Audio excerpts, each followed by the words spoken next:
And they are guaranteed to play finals in season 2026. I've got a golden ticket. It is a Collingwood win! I told you everything was going to be okay. Collingwood winning by 19 points over West Coast. 17-15, 117 to West Coast, 15-8, 98. Collingwood surviving a shootout over in the West. And more importantly, Collingwood is guaranteed top 10, the golden ticket, at least wildcard round. Commentators are saying there's still a chance for top 6. That's a long, long shot. Just like I was saying that Collingwood still had a chance for top 10 in the VFL. That was officially knocked out on the weekend. So you are seeing this on a Monday morning, recording this on a Sunday night. Final quarter of St Kilda v Carlton. Carlton's winning by about 40 points. So the top 10 is pretty much 100% locked in, barring Carlton don't lose the last 2 games and St Kilda win the next 2 games, or GWS win the next 2 games, or North win the next 2 games. But basically, for Collingwood, we are playing at least wildcard round. It's going to be wildcard round. And I wouldn't say I'm dreading it, but brace for impacts. I think we could be playing Carlton for the wildcard round. It's a big call to say that, but Carlton beat the Western Bulldogs and we somehow win one of the next 2 against Hawthorn or Brisbane. Back-to-back top 4 sides. We're going to be hosting a wildcard round game, 8th or 7th, up against Carlton. And I swear to God, if we lose against Carlton in the wildcard round, yeah, God help me. And God help everyone else that's a Collingwood supporter. But just going back to this game, a 19-point win, surviving a shootout. 6 goals in the opening quarter for each side. West Coast, for the 3rd time in the last 6 years, have now kicked 6 goals in the first quarter. So, of course, it had to happen against us. And, of course, they had the kicking boots on against us. 9 goals, 19 last week. Jake Waterman missing set shots and goals and whatever. Goals or attempts that my granddad would have kicked, and he died 18 years ago. And he comes out, he's kicked 3 goals here, some bullshit goals as well. That goal in the final quarter, running the Flemington straight to kick that goal without bouncing it, it is what it is.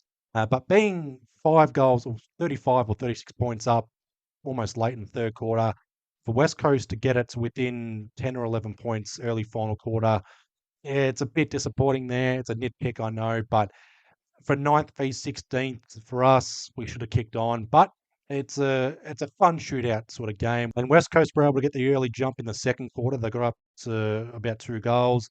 Collingwood wrestling back the ascendancy. Then they got out to 5 goals late 3rd quarter. Just a shame we couldn't kick on. The Presty sign would have gone up, unfortunately.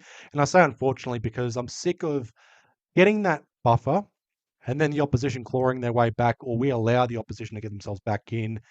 Once again, it's happened again. West Coast, just like the SP 4-3-3 game, where we got a bit of a buffer in the 3rd quarter and West Coast refusing to lay down. And my biggest, or one of the biggest nuffy takes I have as a Collingwood fan, is I'm sick and tired of West Coast in recent years playing above their ladder position against us. And I was disappointed we didn't kick the final goal or the nail in the coffin sort of goal.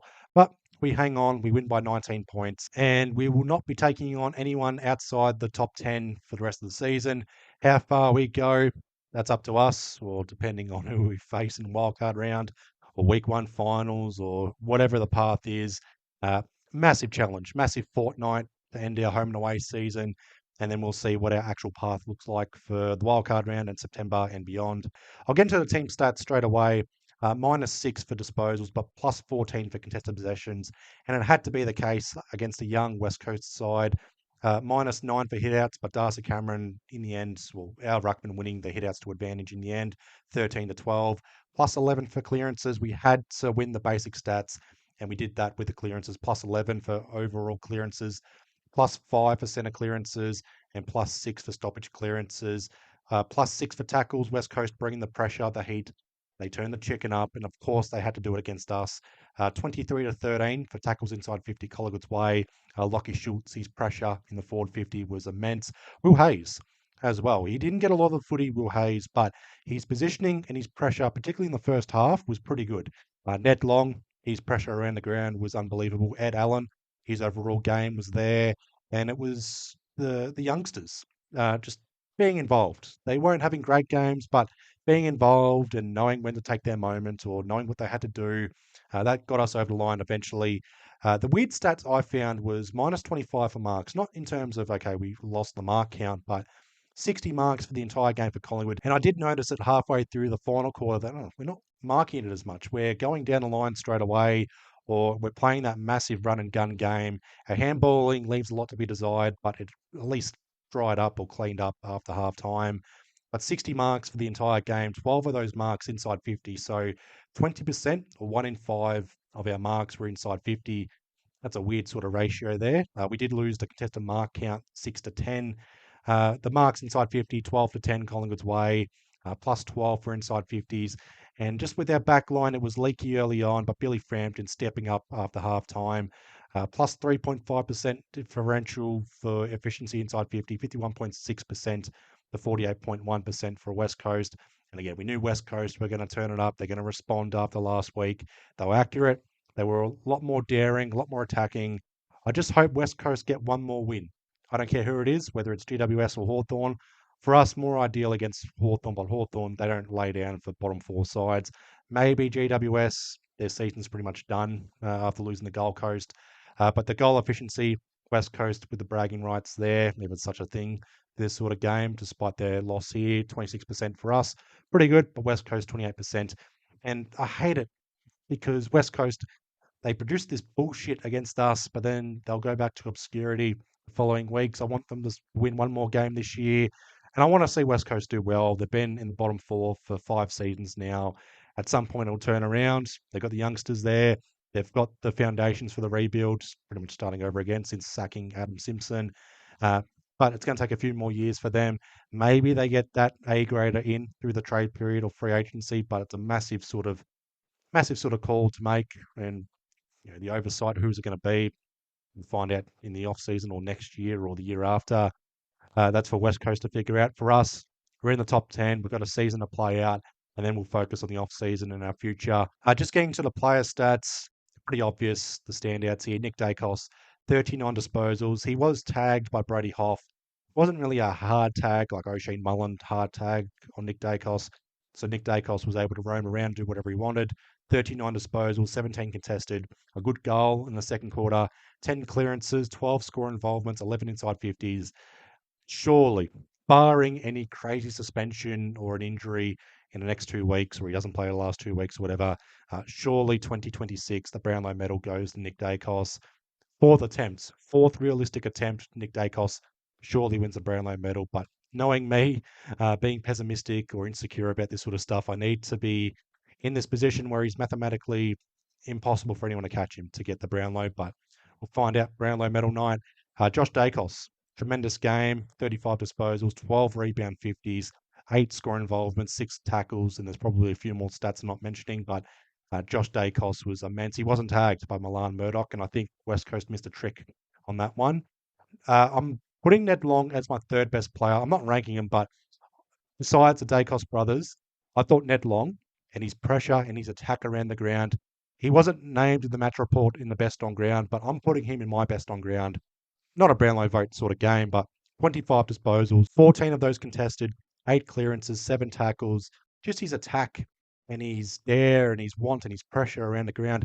Cragging tackles, that was needed. West Coast bringing the heat, Ned Long returning the heat in spades. And I'll go as far as to say, if Ned Long didn't have this impact or didn't play at all, we probably lose this game. It's a massive sort of comment to make, I know, but if it wasn't Ned Long, who was it in the midfield? Angus Anderson, he's tapering off late in this season. Ed Allen, he's a tremendous outside midfielder. He's not that inside bull like a Ned Long type. So we needed someone to bring that sort of sustained pressure, and Ned Long provided that. The forwards, Lockie Schultz, 3 goals. Dan McStay, 3 goals. Tim Membry, 3 goals. Schultz, his pressure, 3 goals, 4. 7 kicks, 11 disposals, 10 score involvements, so 7 tackles. McStay, unbelievable. He's in career best form. 20 disposals, 15 score involvements. Yes, 15 score involvements, unbelievable. 5 tackles, 3 contested marks. Tim Membry, also 3 goals, 20 disposals, 11 score involvements, 4 inside 50s. Yeah, Tim Membry, I'll mention this in the Stay or Go edition for tomorrow or for Tuesday night. I'll upload it Tuesday night instead. Tim Membry, I'd give him one more year. With his form right now. 30 goals for the season. That's missing 4 games as well. 2 games left. Wildcard round. 35 plus goals is on the cards for Tim Membry. Darcy Cameron, 30 hitouts, 24 disposals, 8 score involvements, 5 intercepts. Up against Bailey Williams, he had a bad game, I reckon, against Mitch Edwards last week. Didn't have that usual impact. Much better with his jump at the centre ball ups, and filling a hole down back was what we needed. The back line was under immense pressure in the first half. Darcy Cameron filling the hole down back after half time, typically the case, and Darcy Cameron, a good response from last week. Bo McCreary, from my eyes and his pace, it looks like he's finally turned it around back to his usual self. 18 disposals, 8 tackles, 6 inside 50s, 5 score involvements. The big goal and question mark on Bo McCreary now. Can he play like this against a top 4 side, back to back? Big ask there, but we need him to be playing this sort of footy against Brisbane, against Hawthorn, and also deep into Wildcard Round, September, whatever, for us to be any sort of chance or hope or a threat to the opposition. Dan Houston, not a great Dan Houston game, maybe not a very good game. Solid, serviceable, maybe a good game because we won, benefit of the doubt, good game, but 17 disposals, picked a good goal, 6 intercepts, 4 rebound 50s, 3 inside 50s. Yeah, I expected more from his sort of impact, but I'll cut him some slack. And Billy Frampton, 10 disposals, 10 intercepts, and 2 big boy tackles in the second half. Yeah, Billy Frampton, surely he's in the preliminary All Australian squad, the 40, the 40 or the 44. Big call to have him in the best 23. If he's in the best 23, I'll laugh, but he's not a meme player. He is a key defender. He's damn good. Career best year for Billy Frampton. He's on the podium for the Copeland Trophy. Uh, what more can you say? I won't mention every single player. I'm going to bring up the inexperienced Pies in this one. 10 Collingwood players coming into this game with 30 AFL games or less. One of those was Ed Allen, 20 disposals, a goal in the third quarter, 7 tackles, 6 clearances, 7 score involvements, 4 inside 50s. It's harsh to call him inexperienced. He's in the best 23 now. He's solid. He's stable. We need to give him a contract extension. I'm sick of sitting on this right now. And I'm sure every Collingwood fan is sick of Ed Allen, still out of contract. Lockie Sullivan didn't play midfield minutes, but 13 disposals, playing at half forward, kicks a goal, 7 score involvements, 4 tackles. In the first half, second quarter in particular, our handballing game wasn't there. But Lockie Schultz in that congestion, the quick handballs, firing it out, the goal assists as well, it was there. So Lockie Sullivan, still going to be delisted, I'll say that now, but plays a role in this game and maybe he doesn't get dropped. Solid game for Lockie Sullivan standards. And yeah, I wouldn't be against keeping Lockie Sullivan for next week against Hawthorn. Then after that, who knows? Once the cavalry comes back in, we'll find out. Harvey Harrison, 11 disposals, 5 score involvements, 3 inside 50s. Missed down on a few more score involvements and maybe a goal or two, but Harvey Harrison continues to look solid coming back in, playing a full season. That's all I ask for Harvey Harrison. Roan Steele playing Patrick Lipinski's role, 13 disposals, 2 goals, 3 clearances, 6 score involvements. Angus Anderson does feel like he's tapering off. First season in the AFL, 14 disposals, 10 contested possessions, 4 tackles, 4 score involvements. Can still kick a goal or two, but was goalless in this game. I wouldn't drop him, but you can start the tell and figure out that approaching the tail end of 2026, the season, that these draftees are starting to they're starting to tire out. Will Hayes again, 7 disposals, kicked a good goal, 3 tackles, 5 score involvements. I thought his pressure was immense in this game.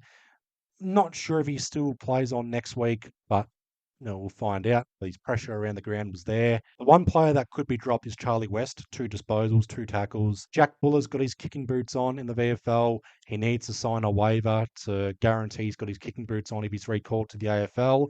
If Jack Buller's got his kicking boots on for the AFL, then a guarantee there, then Jack Buller comes in for Charlie West. Sam Swadling, 14 disposals, a goal, 3 score involvements, 3 intercepts, playing in his home state, just like Will Hayes and a few others. But Swadling hasn't lost a game since May 30th, hasn't lost a game in the winter months.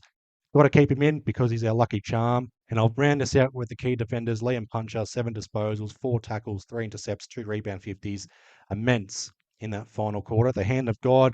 The intercept mark was there in the final quarter. Just unbelievable moments that he was owning. And Noah Howe's baptism by fire, 5 disposals on debut, 4 intercepts, and 2 rebound 50s. Now, in defense of Noah Howe's, he's not the lockdown defender. He's the intercepting type, the rebound 50 type. and having to play that lockdown role on Jack Williams or a Job Shanahan, maybe a Jake Waterman at times. That's not his natural key defending role, so I'll cut him some slack. Debutant, uh, first game, first win sort of thing. I expect him to stay on next year as a key defender. We need that depth as key defenders.